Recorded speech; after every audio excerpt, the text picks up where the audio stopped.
Pwede po bang pumasok sa loob, Nay? Sige po. So, anong pangalan niyo po, Nay? Nay, pwede po bang pumasok doon sa likod? Hindi po ba kakayatin ng aso? Yung aso. Ay po. So, yung napakaganda ng ni Nanay dito, bulaklak ng gumami. Nay, wala po kayong nilalagay na abono sa garden niyo sa laman? Wala talaga. Talagang basta tinanim lang po.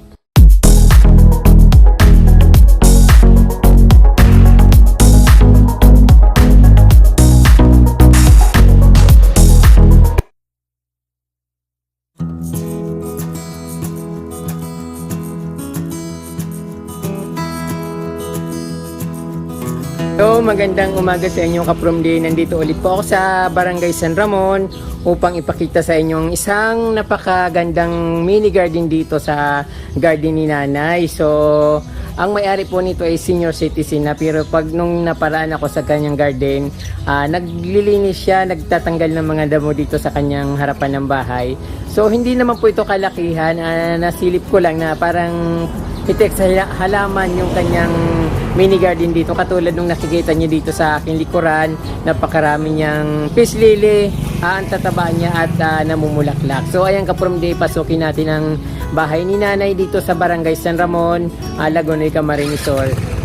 So ayan po, Kaprom Day, katulad nung nakikita niyo dito, meron ditong kamuting kahoy.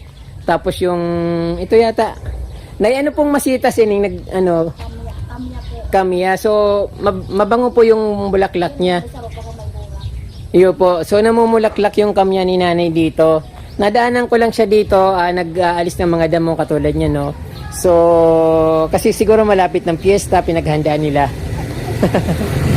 Kailan po pista dito, Nay? August pa. Matagal-tagal pa pala.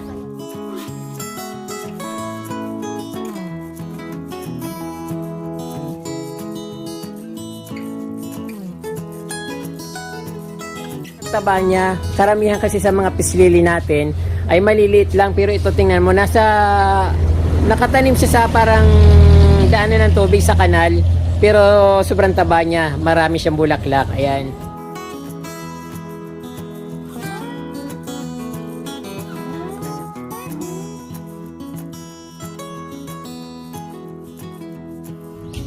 Pwede po bang pumasok sa loob, Nay?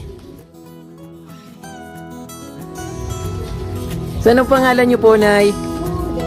Sige po.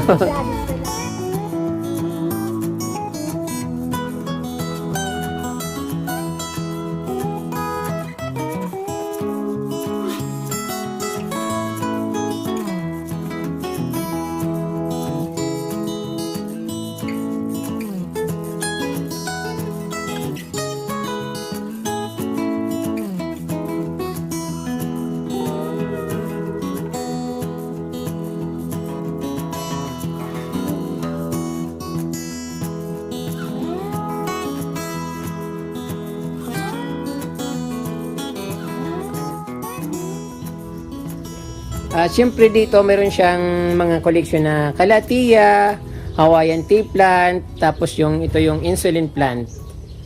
Ayun, so gumamila, din Arica, saka anong tawag nito? Anastasia. So maraming halaman si Nanay doon sa likod, mga gumamila, orange na gumamila, so masyado na kasing nakakahiya ng pumasok doon sa likod pa. Nay, pwede po bang pumasok doon sa likod? Hindi po ba kakayatin ng aso? Yung aso. Ay po. So, yung napakaganda ng ni Nanay dito, bulaklak ng gumamila, nasa side ng kanyang bahay. Then dito, may mga crotons. Maganda, Kaprom Day, yung garden niya, kaya lang parang hindi masyadong yung space. Mahirap itong i-landscape kasi nasa gilid ng bahay, tapos may bakod. Then yung gumamila niya, mayroon siyang yellow. Wow, parang dalawang variety na yung gumamila niya.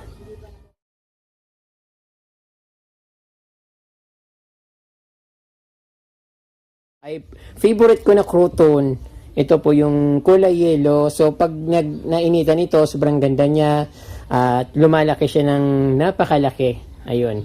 Then Persian Shield, Yung parang hotdog na ano, crouton din. Yung double yung dahon niya, ayun, napakaganda niya.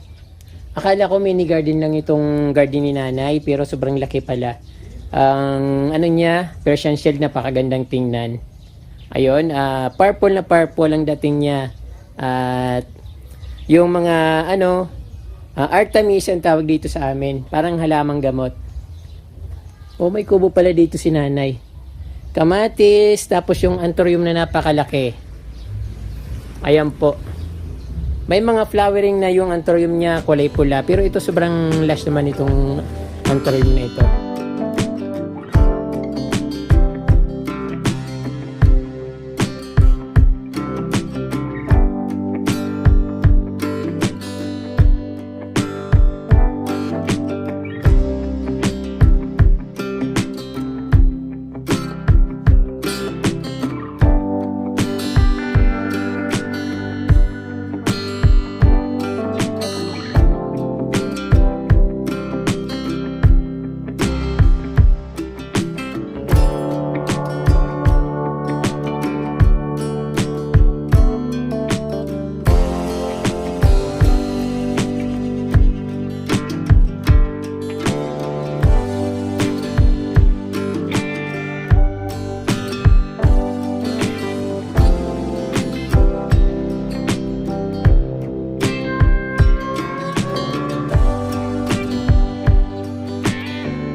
Ayan, dami-daming anthurium dito.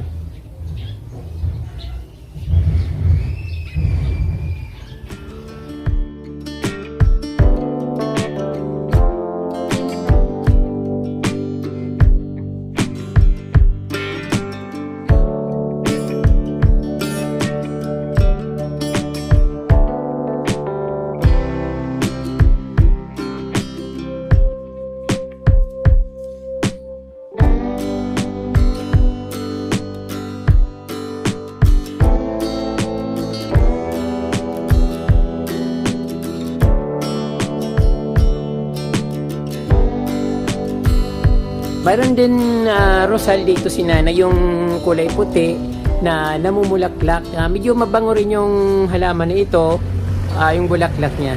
Paamoy nga.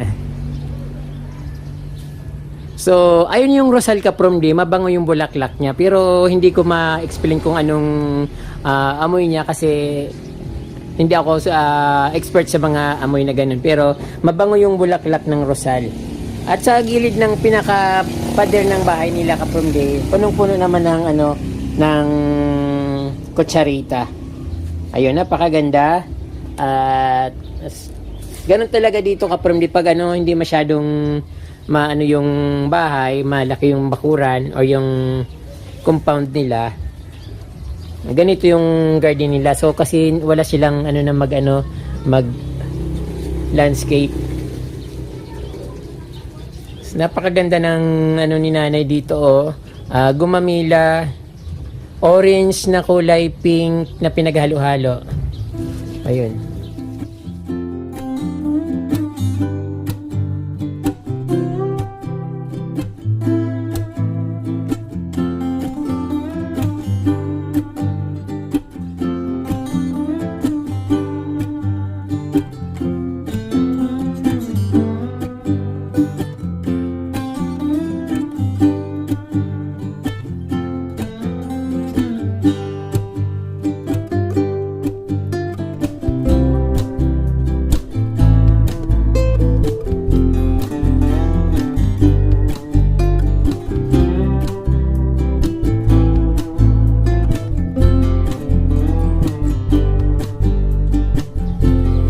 Nay, wala po kayong nilalagay na abono sa garden niyo sa laman? Wala talaga. Talagang basta tinanim lang po. Ayun. Ayaw magpakilala ni nanay. Ayaw niyang magpakita sa video. So, irerespeto natin ang privacy ni nanay. Ayaw niya talagang magpakita. So, maganda sanang makita si nanay dito. So, meron siyang bigonya dito kaprom din na napakalash. At yung gumamila na kulay dilaw. Mga bromeliads na magandang pagkatanim at napakalinis ng garden ni nanay. Meron din silang mga dito, Vietnam rose or portulaca.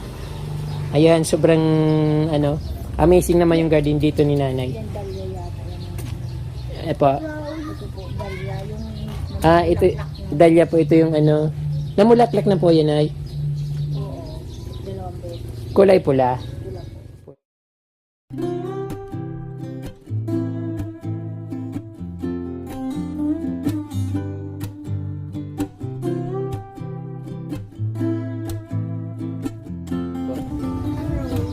Dito naman yung may papaya si nanay dito, yung parang kasing taas ko lang. Mas mataas lang ako ng konti. So, complete yung garden dito ni nanay. Meron siya mga gulay. Mano siya Opo. Adansoni. ako dyan ng mga halaman. Opo. Dapat dito na hindi masyadong dinidiligan.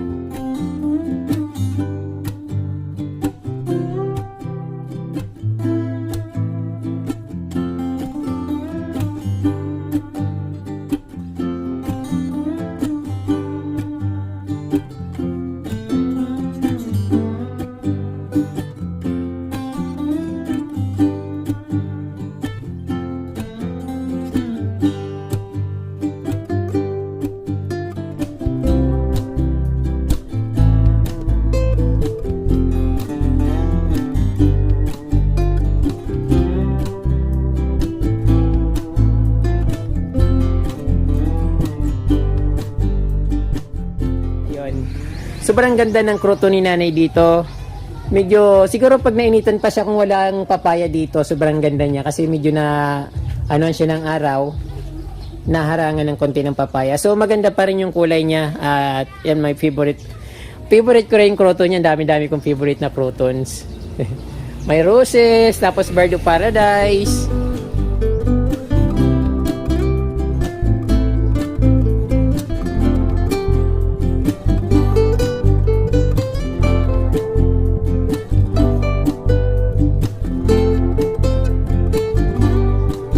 Ilan taon na po kayo, Nay? 67. Senior na, tama pala yung sabi ko, senior na si nanay. Ito po, may sanggumay din siya, then singonium. Ito, kadalasan natin nakikita ito sa Baguio City. Pero ngayon dito mayroon din. Pero marami rin naman may ganyan ito dito. Pero yung parang bihira lang sa mga bahay-bahay na makikita. So, sa Baguio, ang dami nito, Baguio City.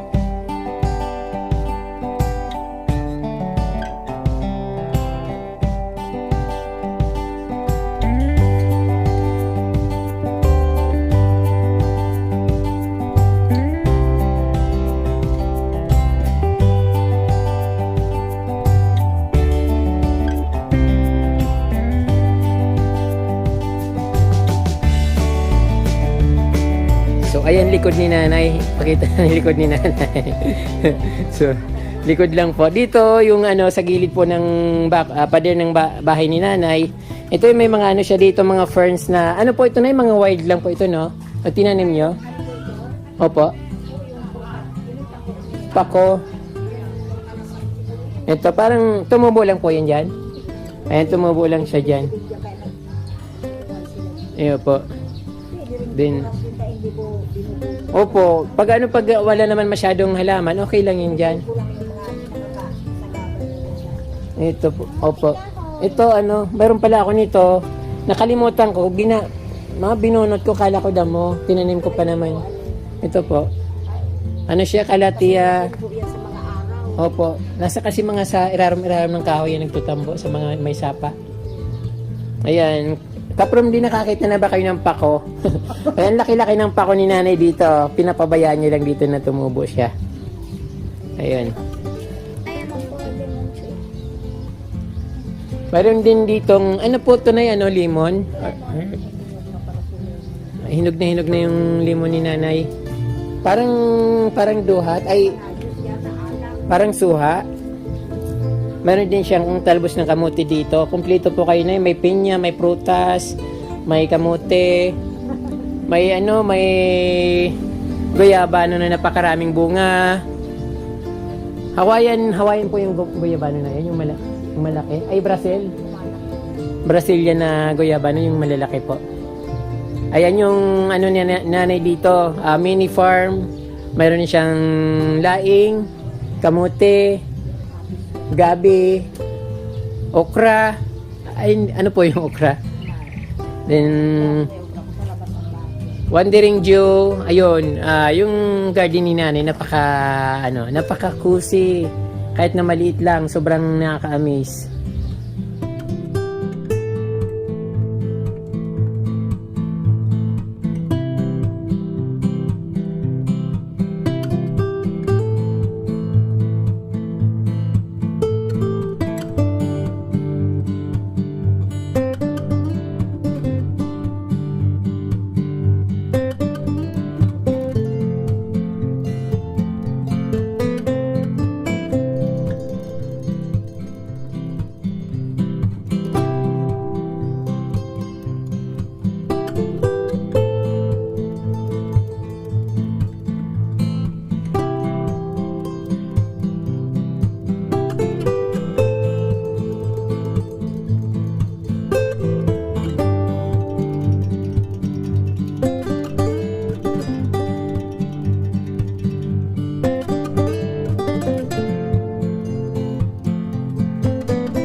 Ayan po mga kaprom, di nakita yung napaka-cozy na garden ni nanay dito sa Barangay San Ramon, Lagunoy, Camarines Sur. Napakaliit lang po ng kanyang bakuran, so parang palibot lang sa bahay. Pero pag inikot mo parang napakalaki na rin dahil napakaraming halaman na nakikita. Iba't ibang klaseng halaman, ordinary lang naman yung mga halaman niya, pero yung amazement ba, yung pagkagawa niya, pagkatanim niya, napakaganda ng garden niya. Ayan po, marami pong salamat sa inyong panunood at huwag niyo pong kalimutan mag-subscribe at pinutin po yung notification bell para updated po kayo sa aking mga bagong post. Marami pong salamat at Diyos mabalos po.